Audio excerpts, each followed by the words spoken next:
nossa palestra é sempre a palavra franca, né? Que é muito fácil o questionamento, passar qualquer coisa pela cabeça, se manifeste. Isso não é um monólogo, é um diálogo. A proposta é trazer maneiras diferentes de pensar as mesmas coisas, uma maneira diferente de ver, e não se manter uma antiga visão sobre tudo. Isso. Certo? Hoje nós vamos falar sobre o Evangelho de João, a autoridade do Cristo.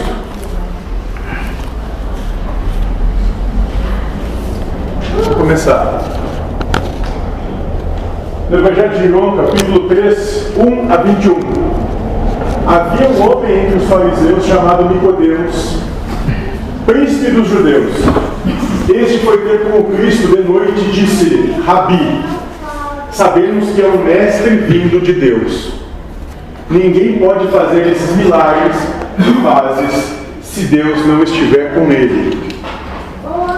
Então a gente já começa a entender que Nicodemos, um homem proeminente na sua sociedade, alguém que tinha ascensão na sociedade judaica, uma sociedade baseada em castas também, não da mesma forma que a indiana, mas também tinha sua fundamentação nas castas, né? Dizia que o Rabi, né? Ou seja, Rabi quer dizer no aramaico mestre, né? Que ninguém poderia fazer ou trazer os prodígios que Jesus trazia se não viesse de Deus. Começa falando isso, Nicodemos. E o Cristo replicou-lhe: em verdade te digo, quem não nascer de novo não poderá ver o reino de Deus. E Nicodemos perguntou-lhe: como pode um homem renascer sendo velho? Porventura pode tornar a entrar no ventre de sua mãe e nascer pela segunda vez? Nicodemos, apesar de ser um homem letrado, consciente, né, e um fariseu, ele recebe essa informação e diz: mas como assim nascer de novo? Como é que eu posso...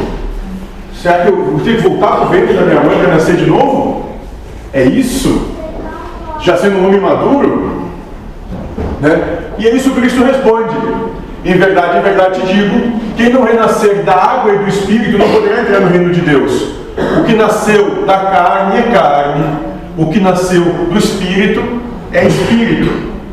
Não te maravilhes de que eu tenha dito: necessário vos é nascer de novo.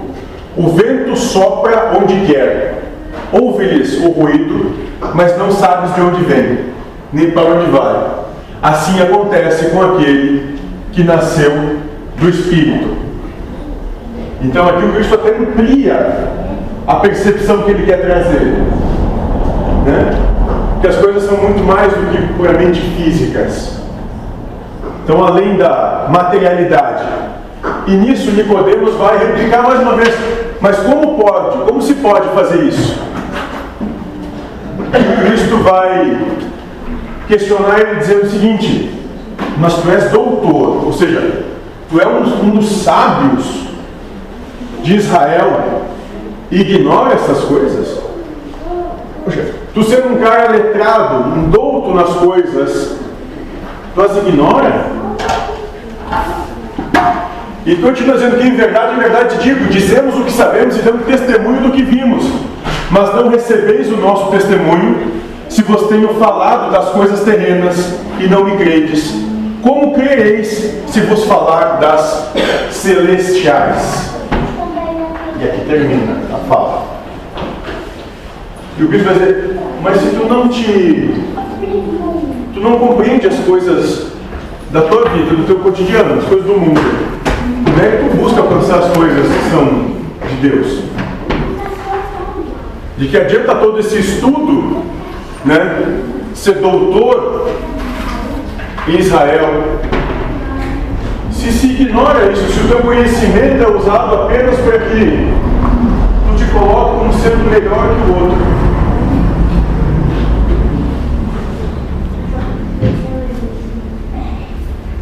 Não é assim? Nós buscamos conhecer apenas para poder dizer que sabemos mais, ou para mostrar para o outro: olha quanto eu sei. A acepção de comer o fruto do conhecimento da maçã de Adão e Eva é essa. O fruto da árvore da sabedoria é o conhecimento. Mas um conhecimento sem obra é vaidade. Serve para quê? Se não houver testemunho, de que adianta conhecer e não realizar o conhecimento em si mesmo? Não exemplificar o que se aprende e se sabe. Ninguém subiu ao céu senão aquele que desceu do céu, o Filho do Homem, primeira geração de Deus, que está no céu. Como Moisés levantou a serpente no deserto, assim deve ser levantado o Filho do Homem, para que todo homem que nele crê tenha vida eterna.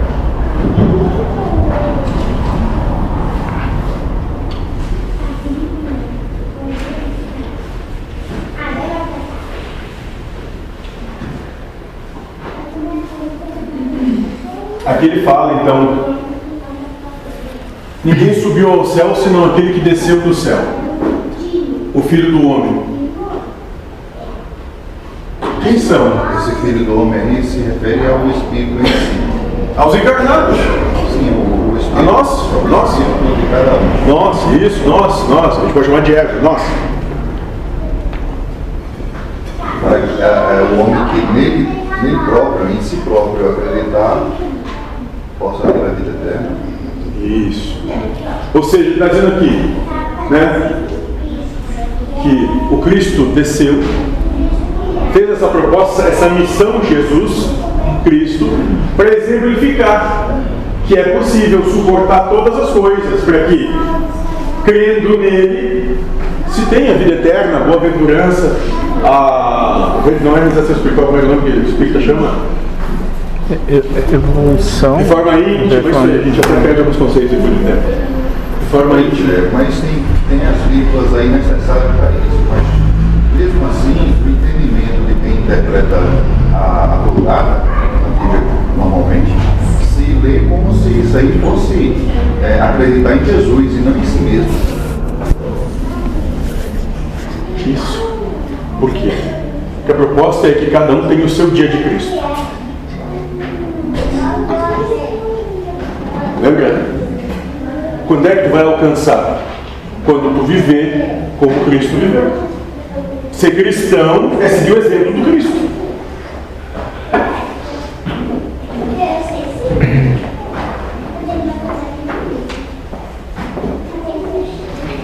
Ou seja, como efeito de todo modo, Deus amou o mundo e Ele deu seu Filho único, seu primogênito, para que tudo que nele crê, para que todo que nele crê não pereça, mas tenha vida eterna.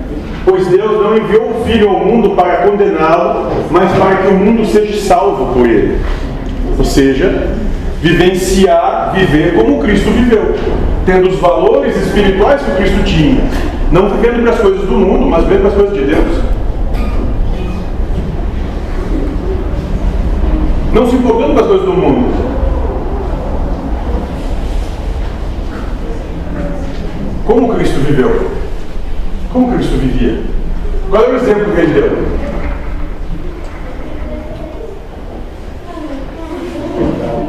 Amar a Deus sobre todas as coisas, o próximo algumas coisas. Amando a Deus sobre todas as coisas, colocando Deus sobre todas as coisas, com humildade, simplicidade, resignação, tolerância, indulgência, não vendo ele coisa alguma, perdoando, dando exemplo, colocando a vontade de Deus acima dos seus próprios interesses, né? Desconstruindo o individualismo. Lembra a passagem de Pedro, quando ele fala que cabe que o Filho de Deus seja crucificado, e Pedro disse: não, então vamos fugir, mestre. Por que passar por isso? Ele disse: cala-te, Satanás, é a vontade de meu Pai. Eu vim aqui para realizar a sua vontade, não a minha. Quantos de nós vivemos para realizar a vontade de Deus e não a nossa? Nesse sentido aí, Satanás é o tentador. o tentador. A mente. Mas mas comumente é usado como sendo uma entidade. A interpretação de cada um. É que é mais fácil dizer que alguma coisa externa te induz ao erro do que admitir que tu erra. Então, cada um de nós temos o nosso Satanás. Sim, se chama Daniel, então. É, o teu também, né? E o teu é Vanderlei, que está rindo muito. Porque tem até personalidade para cada um. É verdade. Tá, mas então Jesus na realidade foi um mensageiro da... Isso. O que nós vamos chamar de missão de Jesus Cristo, ou seja, veio trazer, né, um testemunho de exemplo de vivência. É possível viver assim, colocando Deus acima de todas as coisas. E o próximo como a si mesmo. Essa é a proposta. E num último... E num encerrar ainda dizendo que se amem como eu vos amei. Então, nessa concepção de que cada um tem o seu próprio Satanás, Isso, seu próprio tentador. então Jesus também tinha o seu tentador nos 40 dias no deserto. Isso, nós até temos um trabalho sobre isso, né? Na verdade, o que nós chamamos de tentador é a construção da mente, são os valores que a mente traz, ou seja, a mente a todo tempo ela busca ganhar, ter razão, ser reconhecida e alcançar o prazer. Ela é fundamentada nesses 4 pontos, porque são os 4 pontos que te mantêm preso à materialidade, as coisas da matéria, ao mundo, né? Isso, as 4 âncoras. No momento que tu te desvencilha dessas 4 situações, o mundo deixa de fazer sentido. Quando tu não tem mais desejo de ganhar, vontade de ganhar, não tem mais vontade de ter razão, vontade de ser reconhecido, vontade de alcançar o prazer, não que tu não possa vivenciar essas coisas, mas isso deixa de ser fundamental na tua existência, tu te desliga das coisas do mundo. Então sim, cada um tem o seu tentador, o seu Satanás, o seu inimigo. A gente deixa de valorizar mais essas coisas para valorizar mais a si mesmo. Deixa de ser individualista, que é o que fundamenta o individualismo, e passa a se universalizar como todo, ou seja, compreendendo que é mais importante que o todo se realize do que a minha vontade seja cumprida. Daí eu servir, né? É isso, servir. Nada querer, nada esperar, nada ser, apenas servir. Reinar sobre ele mesmo. Reinar sobre si mesmo, compreendendo que as posses, paixões e desejos continuam implícitas aqui, mas eu não tenho mais a necessidade de que os meus anseios sejam cumpridos. Mas isso é um trabalho diário, minutamente. A cada pensamento.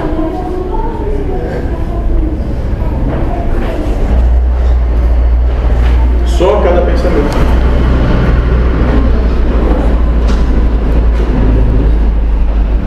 Ou seja, quem nele crê não é condenado, mas quem não crê já está condenado, porque não crê no nome do Filho único de Deus. Ou seja, quem não segue o caminho, segue o exemplo de vivência que o Cristo trouxe, já está condenado. Qual é a condenação? Sofre. Permanecer no lugar onde foi viver o teu próprio suor, rastejando na terra, com sofrimento. E essa vida que te leva. Aqueles que nele creem, que vivem a existência como ele demonstrou e exemplificou, encontram um caminho para sair dessa situação.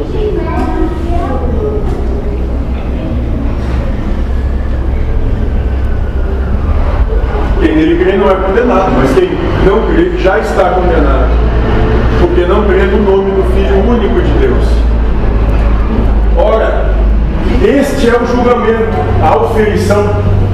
A luz veio ao mundo, mas os homens amaram mais as trevas do que a luz, pois as suas obras eram más. Porquanto todo aquele que faz o mal odeia a luz e não vem para a luz, para que suas obras não sejam reprovadas. Mas aquele que pratica a verdade vem para a luz, torna-se assim claro que as suas obras são feitas em Deus. Quem é o mal para o Cristo? O individualista, o egoísta, aquele que pensa em si e não no todo, aquele que valoriza a si e as coisas do mundo e não valoriza o todo e as coisas de Deus. Esses, vivem nas trevas dos seus anseios, na escuridão, porque têm vergonha de si mesmos. Usam de subterfúgios para dizer que faz parte, o mundo é assim, a vida é assim, mas se eu não fizer, o que vão dizer de mim, o que vão pensar de mim? Como eu vou ser aceito no meio se eu não pensar na minha individualidade? Aqueles que buscam a luz compreendem que não interessa o que vão dizer, pensar ou qualquer coisa, é problema deles. Se alguém se sente mal contigo, quem está mal é o outro, não é você. Você tem que estar em paz consigo mesmo. O problema é do outro, não é seu.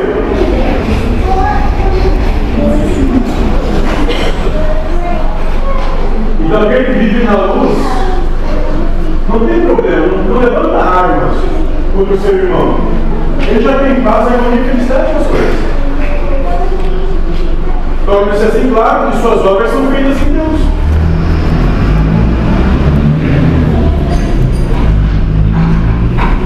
E quantos de nós podemos dizer que temos as nossas obras feitas em Deus? Ou seja, tendo como vontade, anseio único, servir a Deus e não a nós mesmos.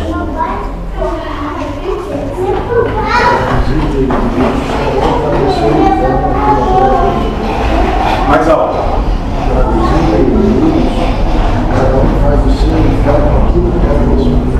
Aí o que o nosso colega está dizendo que traduzido é que cada um faz o seu inferno de tatear. Mas céu e inferno são um estado de consciência de cada um. E a mesma situação para uns pode ser algo maravilhoso e para outros pode ser algo terrível. Depende do julgamento que cada um tem.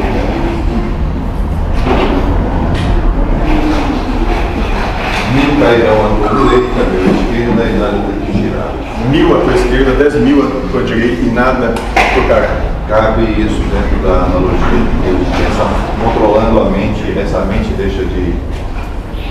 Seria esses pensamentos que vêm de um lado e do outro. Esses pensamentos vão continuar vindo, mas não vão ter mais efeito. Ou seja, é como apelido. Enquanto tu te incomodar, ele pega. Quando deixar de incomodar, tem mais graça.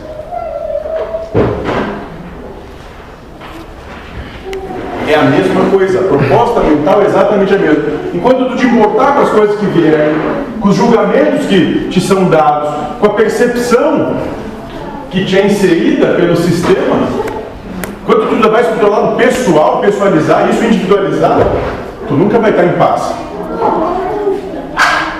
Quando tu dizer, o problema não é meu, é do mundo, acabou.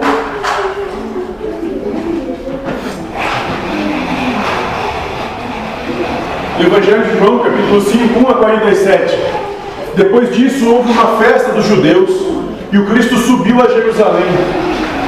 Há em Jerusalém, junto às portas das ovelhas, um tanque chamado em hebraico Betesda, que tem 5 pórticos. Nesses pórticos jazia um grande número de enfermos, de cegos, de coxos e de paralíticos, que esperavam o movimento d'água, pois de tempos em tempos um anjo do Senhor descia ao tanque e a água se punha em movimento. E o primeiro que entrasse no tanque, depois da agitação da água, ficava curado de qualquer doença que tivesse. Né? Esse é o enredo da situação agora, do Evangelho de João, falando sobre Cristo, no tanque de Betesda, onde se acreditava que milagres aconteciam, que curas aconteciam. Né? E estava ali um homem enfermo, havia 38 anos. Olha só, 38 anos que tinha uma pessoa ali que estava enferma, doente. Vendo-o deitado e sabendo que já havia muito tempo que estava enfermo, perguntou-lhe Jesus: queres ficar curado? Olha a pergunta do Rabi. Tu está ali há 38 anos. Tu quer ficar curado? E o enfermo respondeu-lhe: Senhor, não tenho ninguém que me ponha no tanque quando a água é agitada, enquanto vou. Já outro desceu antes de mim. Ou seja, eu não consigo chegar lá em primeiro lugar. Eu estou aqui há 38 anos. E eu estou sempre em segundo, terceiro, quarto, quinto. Alguém sempre chega antes. Eu não consigo me salvar. Eu não consigo a minha cura.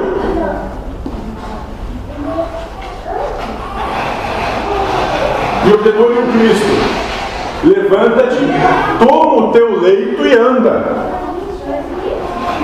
Deu de moleza, vai fazer por ti. Te ergue e vai até lá. E no mesmo instante aquele homem ficou curado, tomou o seu leito e foi andando.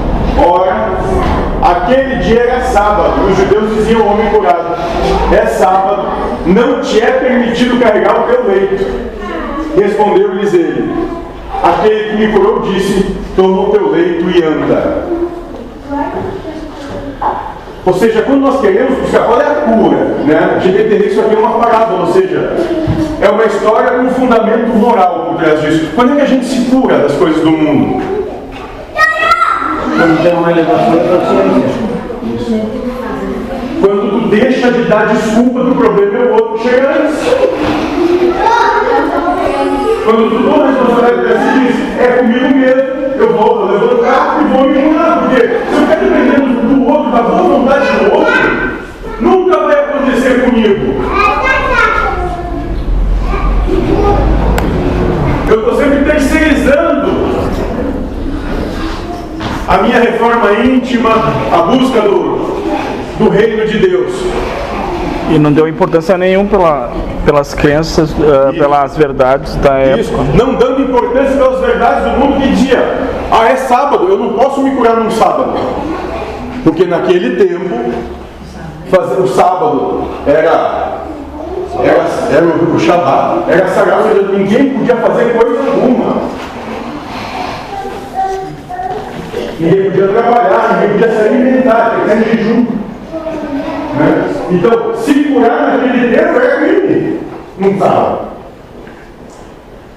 E aqui ele está exemplificando o seguinte: não tem dia, não tem hora, não tem local, não tem preconceito e não tem o mundo nada a ver com a tua cura. Tu é responsável por ti mesmo. Não importa onde, quando e como. E a É tu contigo mesmo. autoridade espiritual vale mais do que a humana ali, né? Só existe autoridade espiritual. Sim. O sistema humano é para ver se tu, por medo, pare.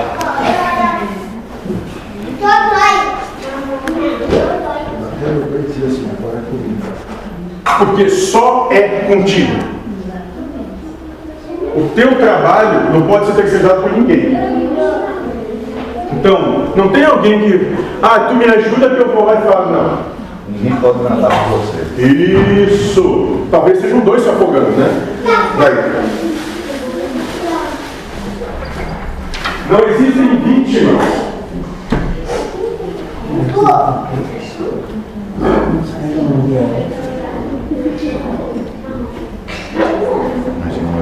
E perguntaram eles: quem é o homem que te disse: toma o teu leito e anda? Está continuando o Evangelho de João, né?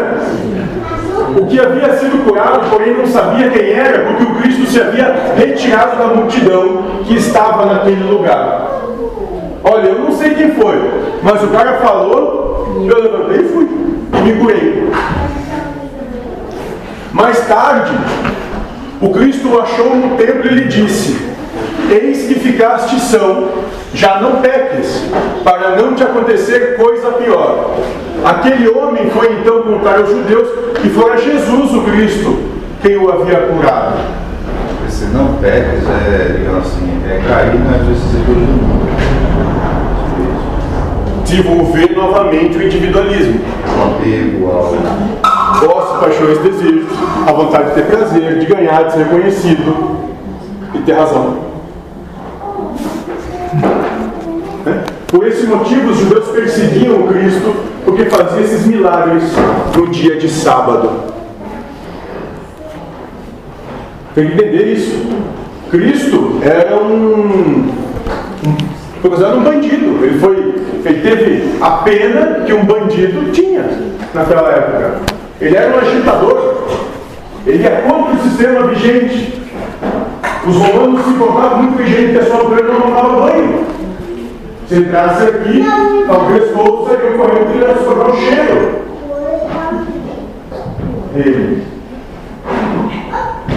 Porque ele é contra as verdades do mundo, dizia, é possível sim ser diferente, não tem problema nenhum. Mas esse é o meu exemplo, não obrigou ninguém a seguir ele, segue quem quer.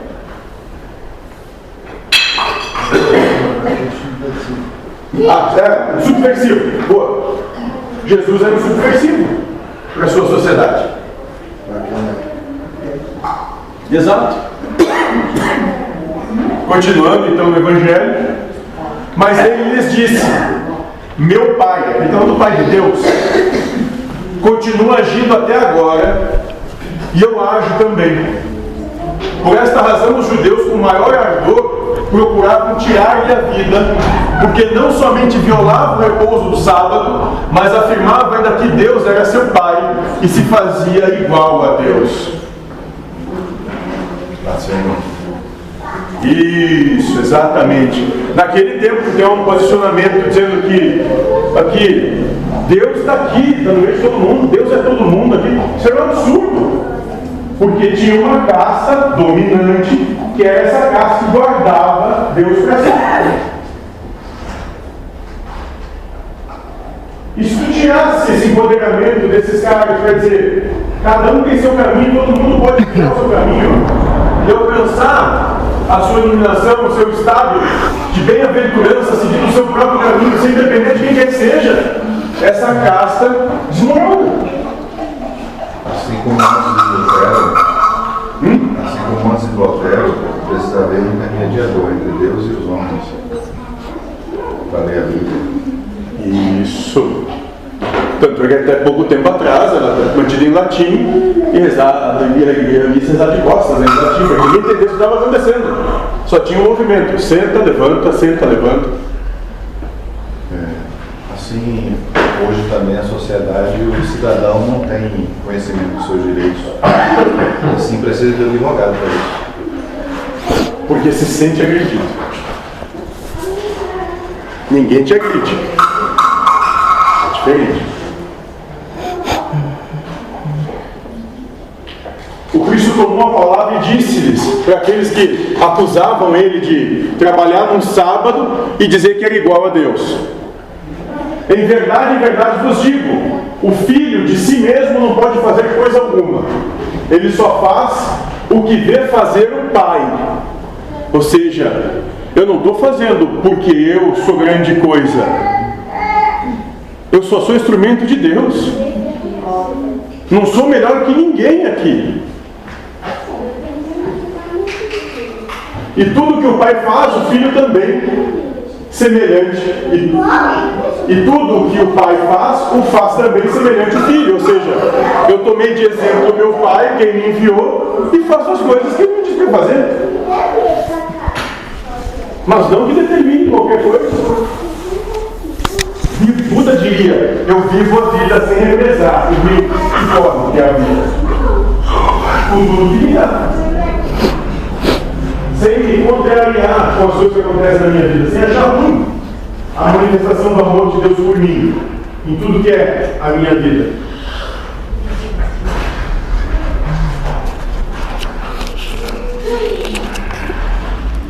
Ele só faz o que vê fazer o Pai. Pois o Pai ama o Filho e mostra-lhe tudo o que faz, e maiores obras do que esta lhe mostrará, para que fiqueis admirados. Como é feito, como o Pai ressuscita os mortos e lhes dá vida, assim também o Filho dá a vida a quem Ele quer. O que é ressuscitar os mortos aqui e dar a vida a quem quer? Na acepção espiritual, morto é aquele que sofre. Então, se você sofre, para a espiritualidade está morto. Não comunga da paz, felicidade e tranquilidade do universo. E harmonia.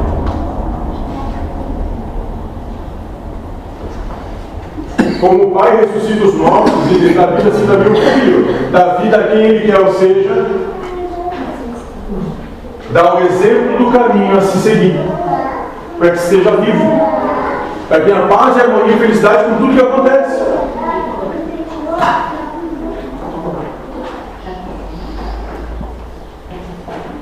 Quantas vezes nós nos questionamos por que estamos? O que eu estou fazendo aqui?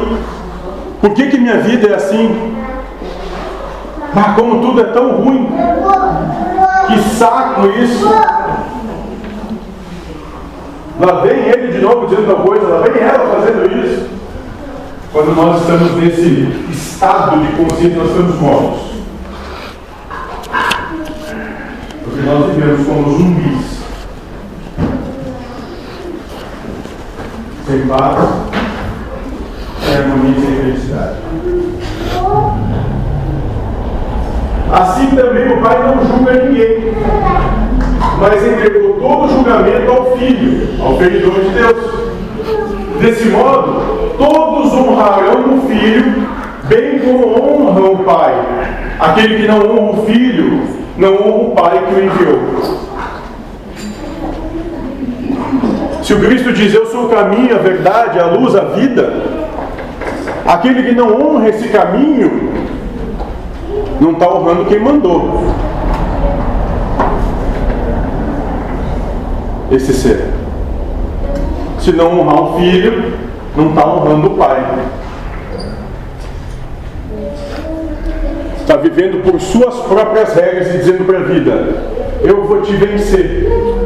E aqueles que lutam com a vida ganham um grande prêmio, que se chama sofrimento. Todo aquele que lutar por tudo que lhe acontece na vida vai ganhar só um prêmio, que é o sofrimento. Mais nada. Não espere mais coisa alguma além de sofrimento. Não, está morto. Isso, o que sofre está morto. Exato. Em verdade vos digo, quem ouve a minha palavra e crê que me enviou tem a vida eterna e não incorre na condenação, mas passou da morte para a vida. Quem ouve minha palavra e crê naquele que me enviou. Quem é que ouve a palavra do Cristo? Aquele que vive como Ele. E aquele que vive como Ele crê em quem enviou Ele. Esse não tem medo. Já transpôs o medo.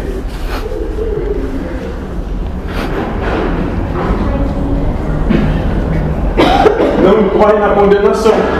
Qual é a condenação? Sofrimento. E continuar aqui. Tá. Isso, nessa situação onde existe, tem que viver pelo suor, onde se fica doente, onde se tem problema, onde se tem dificuldade, onde se vive ampla contrariedade, onde o mundo todo vem para acessar a paciência. Isso. Essa é a condenação daqueles que não vivem como Cristo viveu. E aqueles que vivem passam da morte para a vida. Ele continua dizendo que em verdade vos digo, vem a hora e já está aí, em que os mortos, todo aquele que não vive a amorosidade, a bem-aventurança, ouvirão a voz do Filho de Deus, e os que ouvirem viverão. Pois como o Pai tem a vida em si mesmo, assim também deu ao Filho o ter a vida em si mesmo. Ele conferiu o poder de julgar, porque é o Filho do homem.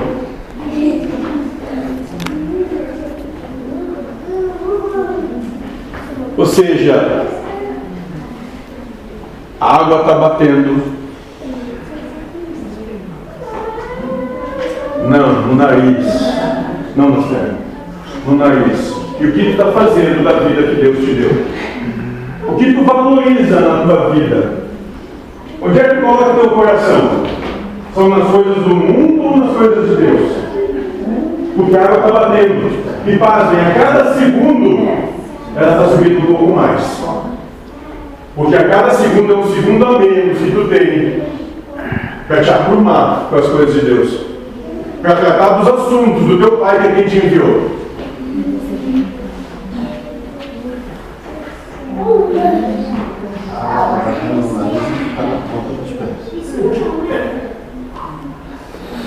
E a cada segundo, ok, jamais.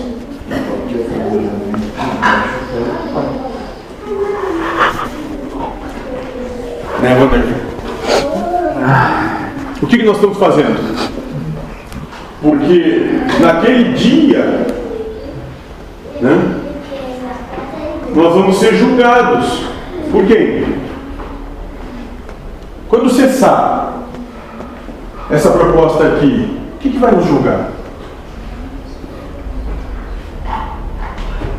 A nossa consciência, onde vai ser passado no instante toda a existência da matéria, e vai te pergunta: o que tu fez com a oportunidade que tu teve? O quanto tu te esforçou para amar a Deus sobre todas as coisas, o próximo por si mesmo, e o quanto tu te esforçou para vivenciar tuas posses, paixões e desejos. Onde tu colocou teu coração?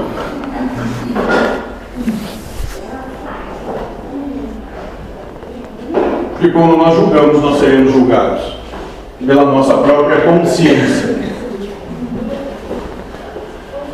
Não vos maravilheis disso, diz o Cristo, porque vem a hora em que todos os que se acham nos sepulcros, sairão deles ao som da sua voz. Os que praticaram o bem irão para a ressurreição da vida, e aqueles que praticaram o mal ressuscitarão para serem condenados. Ou seja, aqueles que vivenciaram o amar a Deus sobre todas as coisas, o próximo a si mesmo, se desvencilham dessa situação. E aqueles que buscaram o seu individualismo, bom, continuam nessa situação.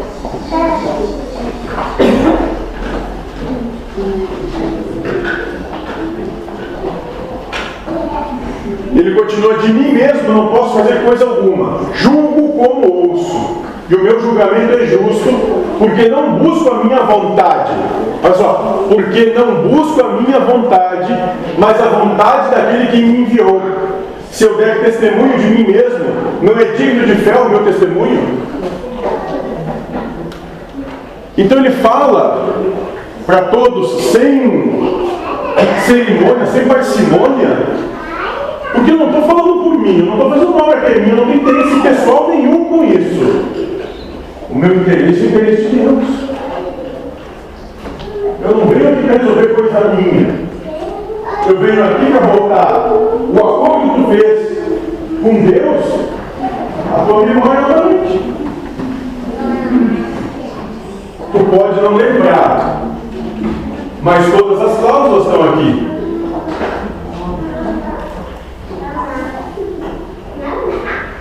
Por isso que ele disse: se eu dou testemunho de mim mesmo, ou seja, se eu falo das coisas de mim porque eu não tenho interesse pessoal nisso, eu não tenho pessoalidade, eu tenho individualismo do que eu estou falando, por que não seria válido o meu testemunho?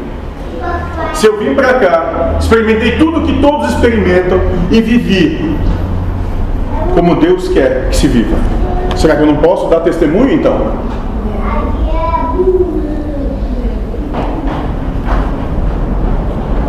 E ele continua dizendo: há outro que dá testemunho de mim, e sei que é digno de fé o testemunho que dá de mim.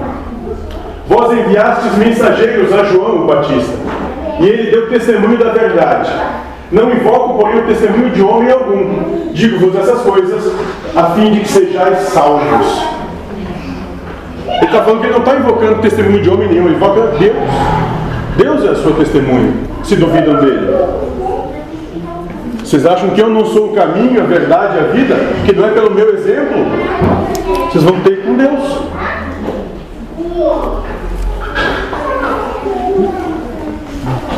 Ele vai dizendo que João era uma lâmpada que arde e ilumina.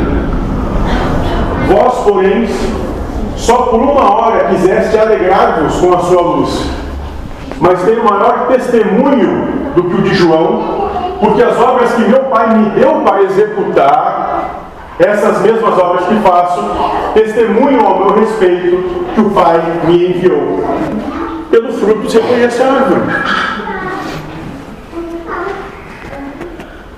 Ou seja, pelo exemplo que ele dava, é que se via quem ele era. Não era alguém devotado ao mundo, era alguém devotado aos negócios de Deus. Não era alguém que vivia as paixões do mundo, era alguém que vivia o serviço de Deus.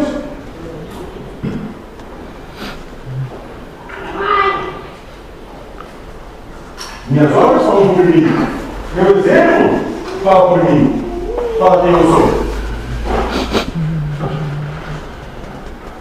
E o Pai que me enviou, Ele mesmo deu testemunho de mim.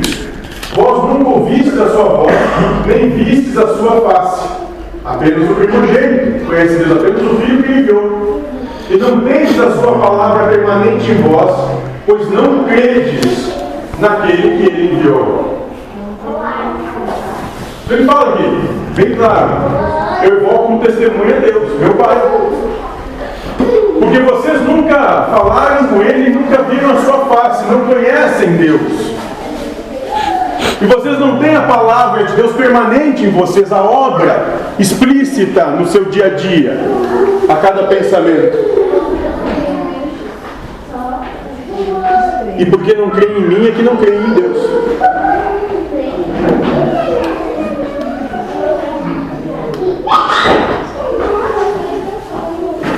Vós perscrutais as Escrituras, julgando encontrar nelas a vida eterna. Vamos buscar nos livros, no que foi escrito. Pois bem, são elas mesmas que dão testemunho de mim.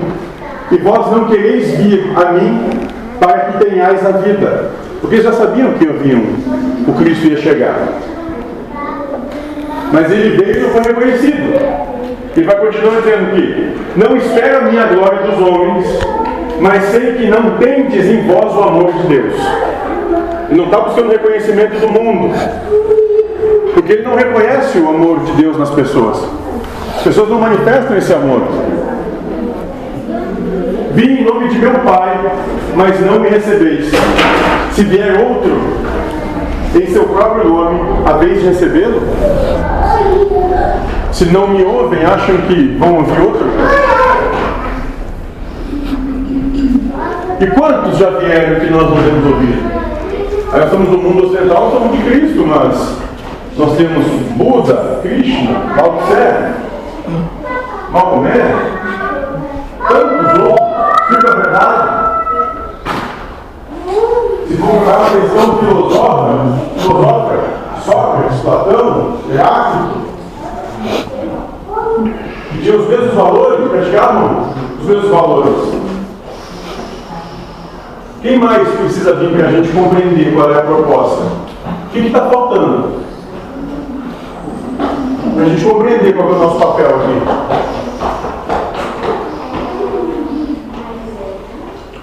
Como podeis crer vós que recebeis a glória uns dos outros e não buscai a glória que é só de Deus, colocando o ser humano no lugar de Deus em seu coração? Como é que a gente pode almejar qualquer coisa? A gente coloca o ser humano no lugar de Deus. E tira Deus do altar. O que se espera com isso? Onde é que se espera chegar? Aqueles que não vivem o serviço de Deus. O que acha que vão encontrar? Busca o prazer do mundo. Então, vai se contaminar todo mundo.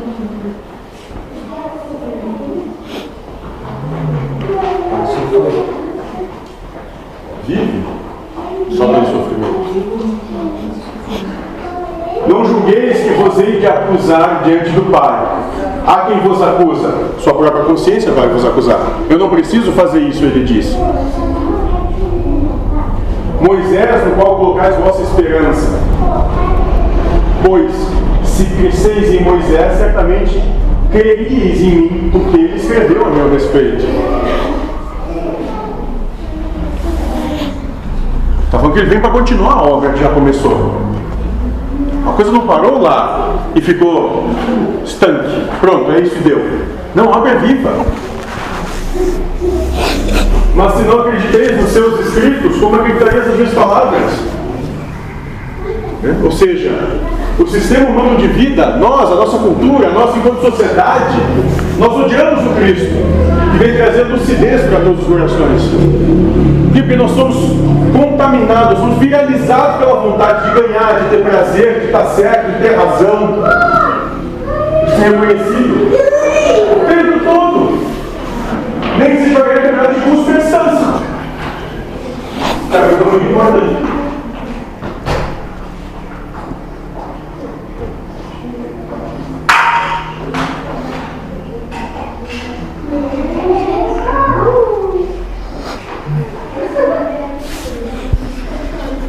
Hoje é isso, gente. Alguma questão, alguma dúvida? Eu sou a verdade, a luz e a vida. Ninguém chega ao Pai senão por mim. Ninguém vê o Pai senão por mim. Ninguém vai se resolver se não seguir o exemplo que o Cristo deu. Podem ficar batendo cabeça quanto quiser, mas vai ter que ser assim um dia. A questão é, quanto sofrimento nós precisamos para esse dia? Quanto mais a gente precisa passar? Vamos trabalhar.